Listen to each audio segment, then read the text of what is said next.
Hey guys, welcome back to the channel. My name's Emily if you're new here. I wanted to do something a little bit different today. I wanted to give you a tour of my homeschool room. I am very fortunate to have a homeschool room and I'm about to take a lot of the stuff down. Let me turn the camera around.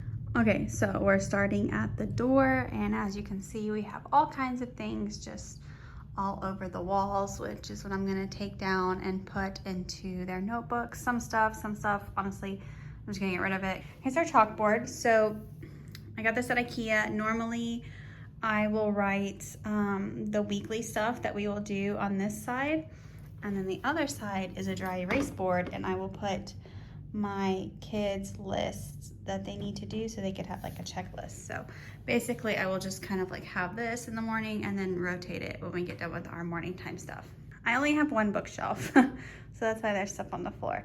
I know you're thinking like, Emily, why you're a homeschooler? Like, you need more than one bookshelf. Yes, I do. But we are a military family and we are about to move within the next 6 months. So I think I would just rather wait than get another bookshelf and then possibly have it ruined by movers. Onto our table, just IKEA table and chairs, nothing fancy.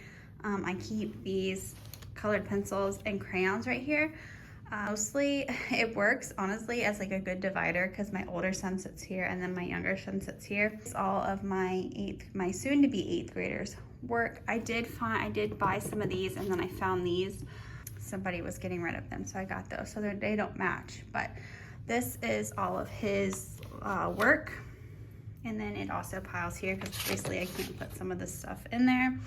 This is our morning time. Then we just have our Bible stuff in here right now because that's all we're doing. I'm actually going to transition this to an actual bin later when we start school. But for right now, since we just have minimal stuff, I'm keeping it in there. This glass jar just has some easily reachable scissors, glue, pencils. Of course, if you don't have little boys, you wouldn't know anything about just having cars everywhere. I keep their flashcards and just random stuff. Sometimes we do dice games for math, so I keep that in there. It's kind of like my desk, my section. I keep all of the books and the worksheets that we are going to do here. This is my younger son, all of his stuff. And then I put the memory verses that we're working on this side. That way I can sit here and teach them. Over here we have our new keyboard that we just got. This white cabinet is an art cabinet and it houses all of the paint, art supplies, and then as you can see, I just have a bunch of junk on top of it that I'm getting ready to go through. All of these folders either have work that I'm saving that we've already started for the year, like all their language arts things that they've already started. So they're gonna go in each folder just so I can keep track of it.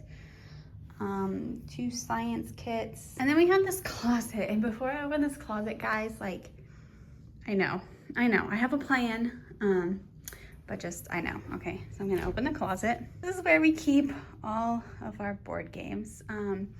So for part of my 8th graders electives this year, he's going to be doing woodshop with Dad.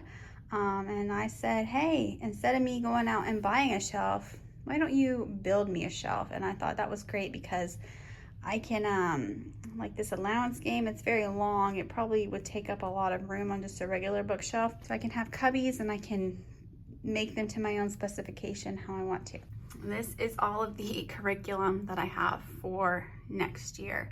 So that's the room. It's not glamorous or flashy, but it gets the job done. I'm very, like I said, I'm very blessed to even have a homeschool room. We were doing this at the kitchen table. I do have another shelf out in my living room, notebooks and just a little bit of other stuff that I just wanted to keep out there just for easy hands-on stuff if we do art projects or anything like that.